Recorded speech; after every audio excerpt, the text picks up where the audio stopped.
What's up, YouTube? It's your girl T's Corner. This is my first review of 2018, and I have the pleasure of reviewing SB's No Feelings 4. I'm sure you guys who are familiar with my videos and who follow me are familiar with SB because I've reviewed No Feelings 1, 2, and 3. So now we're at volume 4. And it's the same but different. And when I say it's the same, I mean he's still giving conscious lyrics. You can understand what he's saying, which is brilliant. He's actually saying something, and he's not just doing a whole bunch of cussing and not even rhyming over a beat.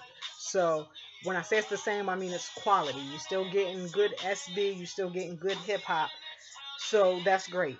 But what's different is he's actually singing, which just blew me away. And I saw, the process coming up into the completing of the project. So I knew he was going to sing, but just listening to it, it's like the tracks that are on the album that are my favorite are the ones that he sings the hook and the chorus on. So, this is available on Spinrilla, SB No Feelings 4, and I will put a link in the bio so that you can go and check it out for yourself. Starts off with, I saw this. It was like, I can't even remember what it was, but Ray the Engineer was playing SB song on his show, and he had legendary MC Shan there with him, and they were talking about SB out of Maryland, and he was like, SB, I'm thinking that stands for bullshit, is what MC Shan says. And then after he hears the track, he has to actually give SB his props and say, it's straight up real, no bullshit, which I thought was really, really cool. So after that skit comes the track Bum Niggas. And this song really reminds me of the Cat Williams joke. Cat Williams said, and I can't remember which special it was, that he don't go to people's birthday parties if they're doing the same thing this year that they were doing last year. And that's kind of what Bum Niggas reminds me of. Is dudes that act like they on, but they still doing the same thing. There's been no progress. You ain't moved up. Even if you in the street game, there should be some elevation, And these are dudes that they're not elevating. They're doing the same thing, but they feeling like they on. And reality is, you're not. So, check that out. And then after that is Ross Flow. And it's kind of mellow. It's a slow flow, kind of like Rick Ross, hence the name, of course. And it's also a conscious track, so I think that you would check that out. And if I seem like I'm speeding, it's because I am. I've had like this great revelation. When I see videos and the tagline or the subject interests me, but the video is like 25 minutes long, I don't want to watch it. I'm like, I don't have time to watch a 25-minute video. That's a whole television show. So I'm trying not to give you a 25-minute review this time because we know I do it all the time. I love to talk. And while I love to talk, I'm just loving this twist out. Has nothing to do with SB No Feelings 4, but I'm just digging my hair as I see myself in the camera. I love my twist out today. So anyway, back to what we were talking about. The next track features Hot Cephas, and it's 630 Race Street. Now, for those of you who are familiar with Cambridge, Maryland, then you know where that is. And it's a reflection on his childhood and just being a kid who grows up in that street mentality, in that trap mentality where, you have parents who are watching what you're doing, but you're seeing outside that these people are doing, whatever, and you want to be a part of what looks like fun and what's going on outside. And I think the really cool thing about this track and the cool thing about the situation, because, this is all real life. This is not made up. This is like real MC and real hip hop. You tell your story. You tell real life stories. So in this real life story, you have these OGs that are saying, this ain't for you, get away from here. And I love when they do that because that is like a dying breed, really. There are not very many OGs that will tell these little kids to go away. No, they recruit them. They want them to sell for them. They want them to be customers. And that's not really where it's at. Everybody ain't cut out for the street life. The next skit is a Beck with SB and Beck talking on the phone, and then you go into a track called Our Year featuring Beck. And I've talked about Beck too. I've reviewed some of his stuff, so you guys should be familiar with him as well. Another great hip hop artist, repping the shore. Love his music, love Beck. So anyway, Our Year is just like, hey, we just gonna come out, we're gonna do what we've been doing, we're gonna take the world by storm. And so there you go. And this is like the first installments of this new year for both of them. They're doing new music and whatever, so this is cool. After that, track 7 is Daddy's Little Girl. And of course, self-explanatory, it's about Daddy's little girl, his first love, who just turned 18 this week. And the really cool thing about this, if you know me, I'm into really old music. I like the old 40s and 50s, 60s, 70s Motown. I love all that stuff. I just soak it up. So the thing that I thought that was really cool was that Daddy's Little Girl uses a sample of Hurt So Bad from Little Anthony and the Imperials. And the interesting thing about this track is it's not just like accolades, Daddy's little girl, she loves me, I love her, we're one big happy family. It's about the reality that we don't always agree. Things go down. She does things that I don't like. I do things that she doesn't like. And in the end, I just want what's best for her. So I have to address certain things. And if you're a real parent, then you understand this. I mean, you don't want your kids to go astray. You don't want them to do bad things. You don't want them to make the same mistakes that you made, because you've already been there and done that and got the t-shirt, and you can tell them about it. They don't have to experience it for themselves. So that's what Daddy's Little Girl is about. And then track 8, I Don't Belong to You. Another of my favorites because it's a dope track. And I understand it. It's just, like, hey, I'm hooked up with you, but I'm single, I'm a bachelor, I can do what I want.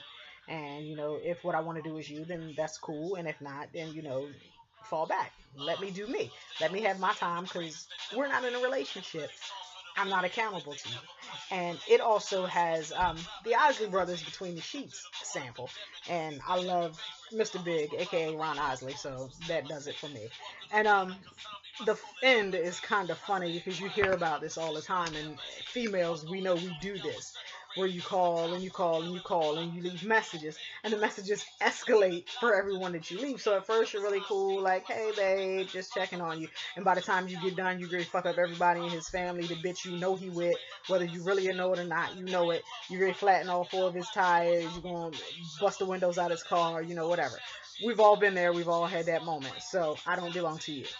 uh, the ninth song is Afraid, and that features Cashover and Hots. And this song, I think, is like really, really, really cool for artists to hear, other artists to hear, because I think that every artist, entertainer, whatever, whether you've already so-called made it and you're doing whatever, or if you're still, on the ground and trying to get running, but it's about what are you afraid of? And ironically enough, that's what's playing right now. How cool is that? But it's about just saying, I have this talent, I'm doing this thing, this is what I feel like I should be doing. Am I not fully pursuing it because I feel like my time is past? Am I too old? Am I, is this not what, should I be doing something else? And then I guess it's the realization of, what, I know I'm the shit, I know I'm good, so this is what I should be doing. So I'm not afraid of it, but I'm afraid of people in my corner who aren't really there for me, and they either dick ride or they have ulterior motives. And we all know people like that. So track number 9, Afraid. Uh, then there's a skit with his homeboy, who he is the godfather of his children, and they're just crazy. It's hilarious. You have to listen to it for yourself. Um, Track 11 was my favorite song until I heard track uh, 13. So it was like Shots on Us. It's just kind of like a party anthem, really. It's like, me and my crew. His crew, of course, is B&B. I'm sure you guys who are familiar with his music know that. And it's just like, hey, everything is laid back. We're going to go to the bar. Shots on us. We chilling. This is what it is for the night. This is the move. So that's cool. Track number 12, Two Sides. I had to go back and listen to it again. I heard it and I got it, but then I was like, let me listen to that again before I talk about it. So in the song Two Sides, it talks about, decisions that people make in their life and actions that they take and the things that they do. And those of us who criticize them, like, that's a bad decision, whatever.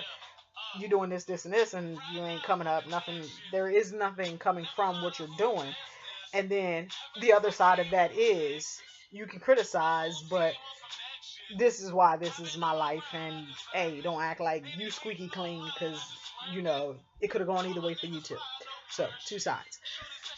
13, this song, About You, features somebody named LaShonda that I should really know. I don't know her, but I should. her voice, I mean, just her style, her delivery blew me away.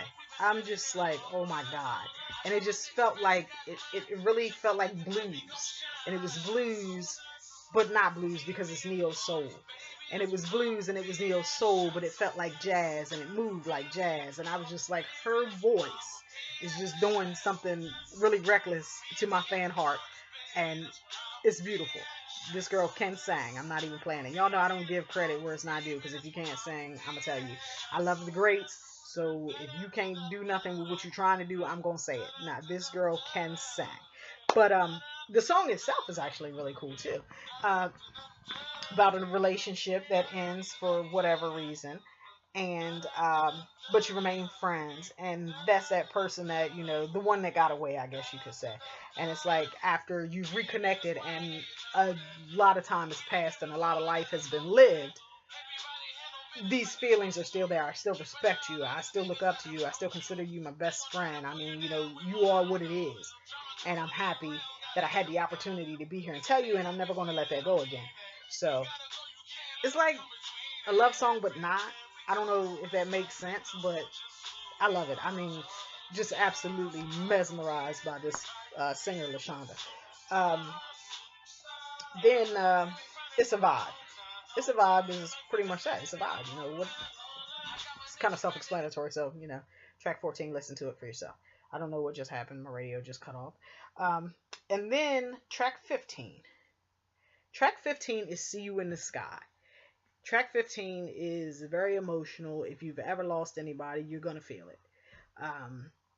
About the emotions and things that you go through, and just reminiscing. And it's for his aunt Cookie, who passed away in October of 2017 from cancer. And I cried listening to the whole song, but that's also because his aunt Cookie is my cousin Cookie, so I felt it on a different level. But so fuck cancer. That's how I feel. That's how we all feel. And it's a beautiful ode in the first verse. And the second verse is a little different. You have to hear it to understand. And then there's the outro. And this is SB's No Feelings 4. Available on Spinrilla.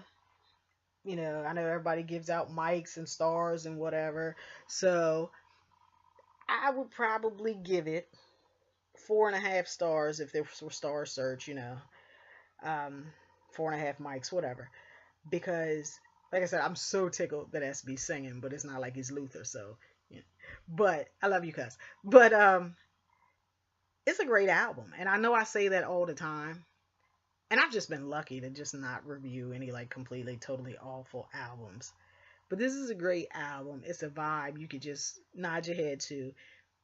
It's not this mumble rap these kids is doing. It's not this nonsense. I'm not a hater, but I'm not the new era of hip hop with these little skinny jeans and dancing like girls and carrying purses. I'm not here for none of that. No. So this is hip hop. So if you love hip hop, then you will love SB's No Feelings 4. Link to Spinrilla is going to be in the bio. The description, not the bio. I'm thinking I'm on social media or something. So I would advise anybody who loves real music, anybody who loves real hip hop, and anybody who wants to be moved by what they hear, they want to feel it in a different way, to definitely check out SB No Feelings 4.